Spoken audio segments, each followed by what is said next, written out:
中央大学太空系自主开发深太空辐射探测机，伫台湾时间今下晡2:11的时阵，坐到这日本太空创新公司 iSpace 的登月小艇，对美国佛州透过 SpaceX 的猎鹰9号火箭发射过程是真顺利。这是咱台湾头一个上月球的科学机器，为台湾的科学创造新历史。 中央大学太空系主任张启伟专业研究团队同齐守伫大荧幕头前看直播。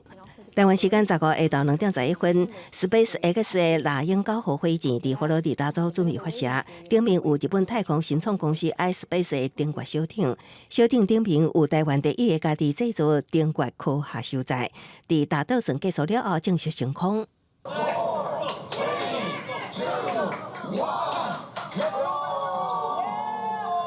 这摆升空毋但飞离地球表面，也要离开低地球轨道，直冲2000公里外的深太空，伫咧飞向深太空的科学收载。成功写入台湾史上头一摆，都是这个只有400公克、低米包大小的辐射探测仪，将会当测到会造成地质元件异常、威胁太空人健康的游离辐射环境。 我们必须要有办法事先知道说，我们在不同的轨道区段，在不同的区块会吸收多少辐射，然后加以防备。深入外太空探测仪体积需要尽量缩小，搁爱耐辐射控低分，保持续航力。飞机提定了后，敢会当成功运作。为此，张启伟坦白讲，确实会焦虑，也不过会当做的，都是伫地面一直发现问题甲修正，也对人坑力乖乖甲靠得住来加持集气。 能够在地面上还能够维修的时候抓到，其实是